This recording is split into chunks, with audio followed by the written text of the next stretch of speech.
promotion des valeurs humaines en milieu scolaire au Bénin. Le complexe privé d'enseignement général Bel Avenir de Porto-Novo a innové à travers les journées de la discipline au Bénin. Pour concrétiser ce projet, le consultant international en éducation Sylvestre Torso et directeur du dit établissement a organisé ce 24 novembre 2023 cette première édition de ces journées de la discipline pour contribuer à l'amélioration du rendement scolaire et à la préparation des apprenants à la vie sociale.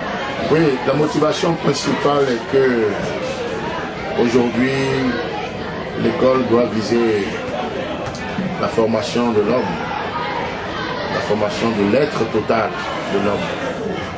Donc nos programmes scolaires ont prévu des disciplines, mathématiques, français, philosophie, etc. Et depuis où la rentrée a commencé, à la fin 2023-2024 bien sûr, nous avons mis en place les enseignants pour opérer dans les disciplines classiques.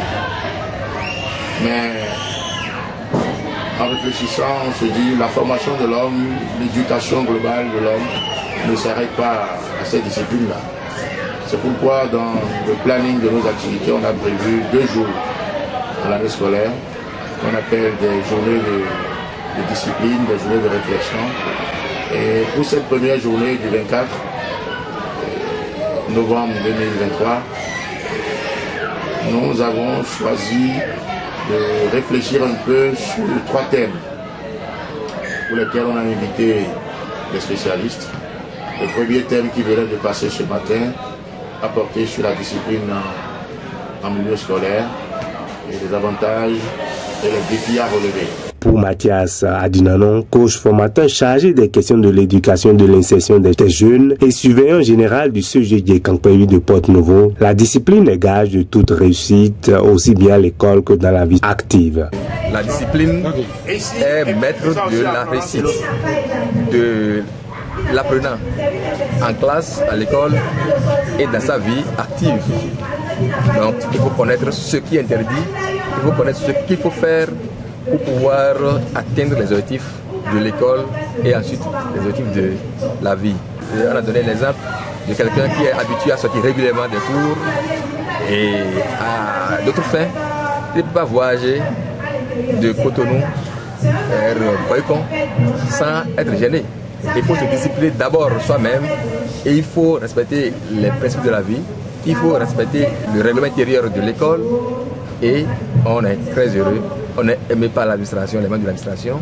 Cette journée de discipline a été élargie à la santé de reproduction avec l'équipe du centre Jeune Amour et Vie de Djegangpevi avec le thème maladies sexuellement transmissibles, manifestations, conséquences et approches de solutions. On connaît les manifestations et les approches de solutions pour les infections sexuellement transmissibles. L'enfant arrive à signaler ça aux parents parce que quand la prise en charge elle est faite tôt, on a de meilleurs résultats que quand la prise en charge elle est faite très tardivement. Aujourd'hui, on a honte de venir dire « Ah, je souffre de telle ou telle maladie », alors qu'il n'y a pas de honte à avoir quand on souffre de telle ou telle chose. Quand tu viens chez nous, il y a le secret professionnel qui est respecté et tout, il n'y a pas de honte à avoir. L'importance pour les élèves de Bel Avenir, c'est que c'est les jeunes et c'est eux que nous prenons en charge. Donc, chez nous, il y a la gratuité et la prise en charge à moindre coût. Donc, les enfants, au lieu de faire dépenser les parents à l'hôpital où ils vont dépenser beaucoup, chez nous, la prise en charge, elle est à moindre coût. Je pense que c'est toujours avantageux pour eux et pour les parents aussi. Monsieur Sylvestre Torso, consultant en éducation et professeur de philosophie, a lui-même développé le thème « Posture et attitude de paix favorable à un bon climat d'apprentissage ». Aujourd'hui, on doit savoir vraiment que la formation de l'homme surpasse largement les cadres et schémas classiques que nous avons prévus. L'homme a besoin de tout, on est à l'ère de la connaissance, il faut former les enfants dans tous les domaines, sur tous les aspects. Donc, ce n'est plus la peine de croire que c'est en faisant mathématiques, physique, tout ça, c'est bon, mais il faut aussi prendre du temps pour former les apprenants, leur dire autre chose concernant leur vie.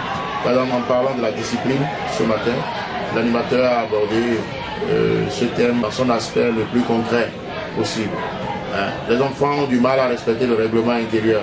parce qu'ils pensent que les surveillants généraux exagèrent, les professeurs sont tatillants, le col des heures, etc. Mais que peut-on faire dans la vie sans discipline? L'animateur lui a montré donc que, mais au-delà de l'école, même après, dans la vie, partout où tu passeras, si tu n'es pas discipliné, tu ne peux jamais réussir. Tu ne peux jamais réussir. Mais si on ne prend pas la peine de leur expliquer ces choses, de discuter avec eux sur le bien fondé, de faire des débats ouverts là-dessus, et qu'on passe le temps à vouloir plutôt leur appliquer des règles pour lesquelles ils n'étaient forcément pas présents quand on a retenu ces règles-là, ils vont toujours estimer qu'on est en train de les exagérer, on est en train de les taquiner. Mais mieux ils comprennent, mieux ils réfléchissent à la chose, plus ils coopèrent pour l'efficacité de la discipline en niveau scolaire. Il faut dire que les conférences ont été très participatives. En attendant l'évaluation des résultats attendus de ce projet, ces communications pour un changement de comportement sont venues à point nommé, à en croire ces apprenants de toutes les promotions de ce collège privé.